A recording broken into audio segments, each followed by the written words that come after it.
வெற்றிவேல் முருகனுக்கு அரகரோகரா. வீரவேல் முருகனுக்கு அரகரோகரா. ஞானவேல் முருகனுக்கு அரகரோகரா. திருசூலம் மயூரவேல் பால முருகா சரணம். எந்த ஒரு இரையாற்றல் இல்லாமல் ஆலயங்கள் உருவாகிவிடாது. ஞானிகளோ சித்தர்களோ நல்ல மனிதர்களோ ஒரு எண்ணத்தை கருத்தூன்றி கவனித்து ஒரு ஆலயத்தை உருவாக்கியிருக்கிறார்கள். அந்த விக்கிரகத்தை எந்த கடவுள் பிடித்தமானதோ அந்த கடவுளை அதில் உருவேற்றுகிறார்கள். அந்த ஆண்டவனை அபிஷேகம் செய்து ஆராதனை செய்து அர்ச்சனை செய்து அதை கொண்டாடுகின்ற பொழுது ஏற்படுகின்ற ஆனந்தம் இந்த உலகம் முழுவதும் நலம் பயக்கும். அந்த வகையில் இன்றைக்கு அபிஷேகம் பற்றி உங்களிடையே நான் கேட்டறிந்ததிலே பகிர்ந்து கொள்ள விரும்புகிறேன். முருகன் மயூரவேல் பாலமுருகன் அவருக்கு கந்தசஷ்டி இந்த 6 நாட்கள் அபிஷேகம் செய்வதற்கு அனைவரும் வர வேண்டும். ஏன் அபிஷேகம் செய்ய வேண்டும்? எப்படி அபிஷேகம் செய்ய வேண்டும்? எதற்காக அபிஷேகம் செய்ய வேண்டும்? எப்படியெல்லாம் அபிஷேகம் செய்ய வேண்டும்? அதனுடைய பலன்கள் விளைவுகள் எவ்வளவோ. அதுக்கு தேவையான பொருட்களை நான் பட்டியலிடுகிறேன், குறித்து கொள்ளுங்கள், வாங்கி கொடுங்கள். ஆலயத்திற்கு நல்ல முதலில் கலச நீர், கலசத்தை ஸ்தாபிதம் செய்ய வேண்டும். நல்ல வாழை இலை, நுனி வாழை இலை போட்டு அதில் அரிசி பருப்பு உளுந்து எள் எல்லாம் போட்டு அது பரப்பிட்டு அதில் கட்டங்கள் வரைந்து ஓம் என்று எழுதி அதுக்கப்புறம் கலசத்தை நூல் சுற்றி வச்சு மாவிளை தேங்காயில் வச்சுட்டு அதுக்குள்ளே வாசனை பொருட்கள் பச்சை கற்பூரம், ஏலக்காய், கிராம்பு, ஜாதிக்காய், குங்குமப்பூ, எல்லா ஜாதி பொருள் வாசனை பொருட்கள்லாம் அதில் அந்த பன்னீர் எல்லாம் போட்டு சுத்த ஜலம். ஜலத்திற்கு நன்றாக காது கேட்கும் திறன் உள்ளது. நாம் எதை சொல்லுகிறோமே அதை உள்வாங்கி கொண்டு பல மடங்காக திருப்பி தரக்கூடிய மிகப்பெரிய சக்தி ஜலம். அந்த நீர் முக்கியத்துவம் முதன்மையானது. நீர் பாதுகாக்கப்பட வேண்டும். கோயில் கட்டுவார்கள், குளம் வெட்டுவார்கள். அது ஆறு ஏரி குளம் என்று இருக்கின்ற பொழுது மனிதர்களுடைய எண்ணங்கள் அதில் பதிகிறது, நல்லவைகளை விளைகிறது. இப்பொழுது நீரை பாதுகாக்க வேண்டும் என்பதற்காக முதலில் கலச ஸ்தாபிதம் செய்யும்போது அதில் ஜலத்தில் வாசனை பொருட்கள்லாம் போட்டு மந்திர ஒலி ஏற்றுகிறோம். ருத்ரம், சமகம், சூக்தங்கள் இவைகளெல்லாம் இறைவனை அதில் ஆவாகனம் செய்து 16 உபசாரங்கள் செய்து அவருக்கு வெல்லம் நைவேத்தியம் செய்து அந்த மந்திரங்களை சொல்லி அந்த கூர்ச்சம் வைக்கிறோம் இல்லையா, தர்பை கூர்ச்சம் வைக்கும்போது நம்ம அந்த மந்திரங்கள் அதை ஜலத்தில் போய் பதிக்கிறது. அந்த கலச ஜலம் கடைசியில் அபிஷேகம் செய்யப்பட போகிறது. முதலில் வாசனாதி தைலங்கம், நல்லெண்ணெய் இல்லை வாசனாதி தைலம், இதை திருமேனி இறைவன் திருமேனிக்கு சாத்த வேண்டும். அதற்கு பிறகாக முதலில் கதம்ப பொடி என்று சொல்வார்கள், மூலிகை பொடி. என்னென்ன மூலிகை என்றெல்லாம் யாருக்குமே இப்பொழுது அறிய முடியாது. அந்த காலத்தில் பல மூலிகை பொருட்களை அபிஷேகம் செய்யும்போது ஆண்டவனின் மேனியில் போடுகின்ற பொழுது பல பலன்களை மக்கள் அடைய வேண்டும் என்பதற்காக அபிஷேக பொடி. அதற்கு பிறகு அரிசி மாவு, அன்னாபிஷேகம் செய்த புண்ணியம். அரிசி மாவு மன கஷ்டங்கள்லாம் தீரும்.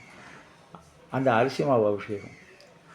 அதற்கு பிறகு மஞ்சள் பொடி, மங்களகரமாக நிகழ வேண்டும் என்பதற்காக மஞ்சள் பொடி, கிருமி நாசினி மஞ்சள் பொடி. அதற்கு பிறகு நெல்லுமுள்ளி பொடி. அதுக்கு பிறகு நல்ல தேன், சுவையான தேன், ஒரிஜினல் தேன், அந்த தேன் அபிஷேகம். அதுக்கு பிறகு பஞ்சாமிர்தம், எல்லா பழங்களையும் போட்டு பஞ்சாமிர்த அபிஷேகம், அதுலேயும் தேன் விழுது. அதுக்கு பிறகு பசும்பால் அபிஷேகம். பசுமாடு நம்ம போகும்போது எல்லோரும் பசுமாடு தெய்வம்னு தெரியும், அதை தொட்டு கும்பிடுவாங்க, அதை போகும்போது தொட்டு கும்பிடுவாங்க. ஆனால் அது ஒட்டிய வயிறோடு வாடிய முகத்தோடு வீதிகளை திரிகின்ற பொழுது அது மீது யார் பரிதாபப்படுவது? காரணம் பசும்பால் வாங்குபவர்கள் குறைந்து விட்டத காரணத்தால் அபிஷேகத்திற்கு கொண்டும் கட்டாயமாக பசும்பால் தான் போட வேண்டும் என்று இருந்தும் கூட பாக்கெட் பால் எளிதாக கிடைக்கிறது. அது எப்படி தயாரிக்கிறார்கள், பால் எதில் தயாரிக்கிறார்கள் என்று தெரியாது. பசும்பால் வாங்கும் சக்தி குறைந்ததனால் அதை வளர்ப்பவர்கள் அதை வீதியிலே விட்டு விடுகிறார்கள். ஆனால் அது தெய்வம். பசு என்பது மகாலட்சுமி, செல்வ வளத்தை கொடுக்கக்கூடிய சக்தி உண்டு பசுமாட்டுக்கு. அது ஒவ்வொரு மருந்து பொருளையும் பாதுகாக்க வேண்டும் என்பதற்காக தான் மருந்து பொருள்கள் மூலிகை பொடிகளாக அபிஷேகம் செய்கிறோம். பசும்பால் அபிஷேகம், அதுமாதிரி பழங்கள் உடல் நலத்துக்கு தேவை என்பதாகும். பழங்கள், தேன், தேன் எதனோடு சேர்கிறதோ அதனுடைய நன்மைகளை அதிகப்படுத்தி கூட்டி கொடுப்பது தேனுடைய வேலை. அதற்கு பிறகு தயிர் அபிஷேகம், பசும் தயிர் அபிஷேகம். ஆனால் முன்னதாக பஞ்சகவியம் கலந்து வைத்திருப்பார்கள். பஞ்சகவியம் அபிஷேகம் பசு மூலம் வரக்கூடிய நெய், பால், தயிர் இவற்றெல்லாம் சேர்ந்து கலந்து பஞ்சகவியம், எரு எல்லாத்தையும் சேர்ந்து பஞ்சகவியம் செய்வோம். தயிர் முடித்தவுடனே இளநீர் அபிஷேகம். பனைமரம், இளநீர், தென்னை மரம் இவையெல்லாம் நிலத்தடியில் நீர் இருப்பை பாதுகாக்கும். அதனால் தென்னையை பட்டா இளநீர், தென்னையிலேருந்து அவ்வளவு நன்மைகள், பனைமரத்திலேருந்து அவ்வளவு நன்மைகள். நம் ஆலயத்தில் முனீஸ்வரன் கோயில் 2 பனைமரங்கள் வைக்க வேண்டும். பனைமரத்தின் அடியில் முனீஸ்வரன் இருந்தால் மிகப்பெரிய சக்தி. 2 பனைமரங்கள் வைக்க வேண்டும், தென்னை மரங்கள் வைக்க வேண்டும், பூஞ்சோலைகள் வைக்க வேண்டும், பூந்தோட்டங்கள், பழமரங்கள், மாமரம், வன்னி மரம், அரச மரம், நாவல், பழமரங்கள்லாம் இருக்க வேண்டும். அந்த காலத்துலலாம் காசி ராமேஸ்வரம் போகிறாங்கன்னா பழங்கள், அவங்களுக்கு போகிற வழியிலே பழங்கள் கிடைக்கும்,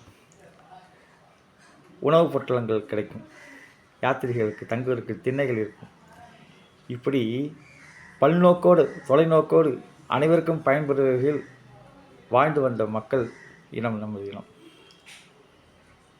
அதுக்கு பிறகு இளநீர் குடித்த பிற்பாடு பழ ரசங்கள், கரும்பு சாறு, எலுமிச்சை சாறு, கொளிஞ்சி பழ சாறு, நாட்ட சாறு, இந்த மாதிரி பழ ரசங்கள்.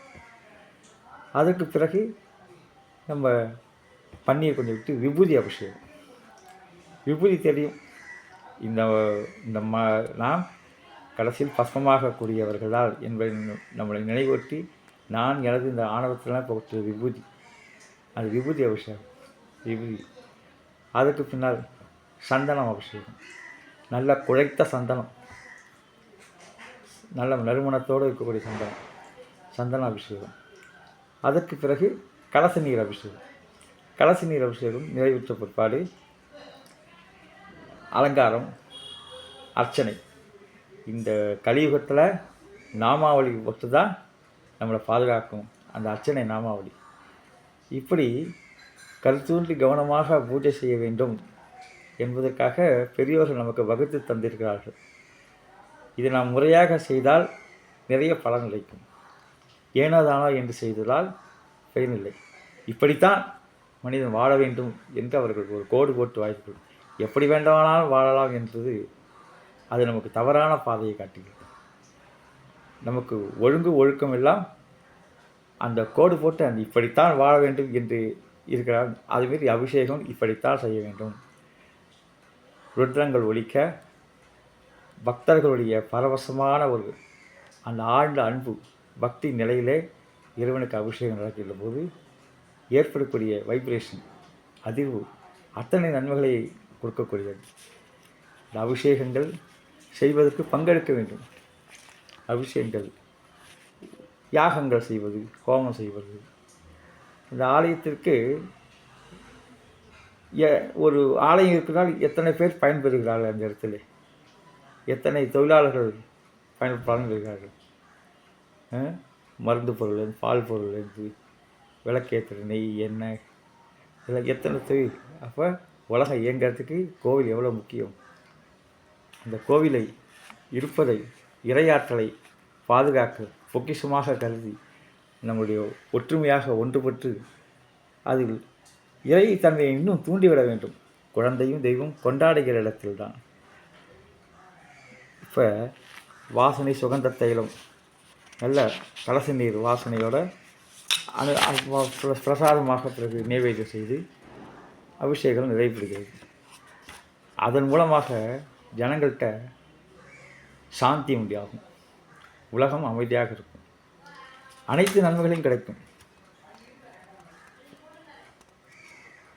அதாவது இன்பம் நிறைய நிறைய எல்லாருக்கும் அவங்க வேண்டுகிற இன்பம் கிடைக்கும், ஐஸ்வர்யம் கிடைக்கும், அனைத்து வளங்களும் பாதுகாக்கப்படுகிறது, அனைவரும் விரும்பும் எல்லாம் கிடைக்கும். வாழ்க்கையில் வெற்றி கிடைக்கும், பரீட்சையில் வெற்றி கிடைக்கும், நினைவாற்றல் பெருகும், ஆயுஷ் அதிகரிக்கும், நோயற்ற வாழ் கிடைக்கும், குறைவற்ற செல்வம்,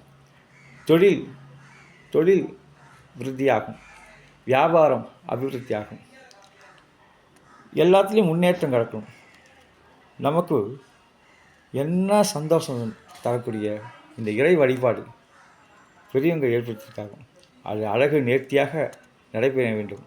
நல்ல ஞானம், நல்ல புத்தி, ஆயுள், எல்லாம் உறவுகள், நல்ல மனைவி, நல்ல குழந்தைகள், நல்ல பெற்றோர், எல்லா சௌபாக்கியம், திரும்புகிற திசைகளெல்லாம் வெற்றி வெற்றி வெற்றி. நம்ம எடுக்கிற செயலெல்லாம் வெற்றி. இப்படி சாந்தியும் புஷ்டியும் சந்தோஷமும் நிறைவும் விக்னமின்மையும் ஆயுளும் ஆரோக்கியம் எல்லா சம்பத்துகளும் எல்லா மங்களங்களும் கூடியிருக்கட்டும்.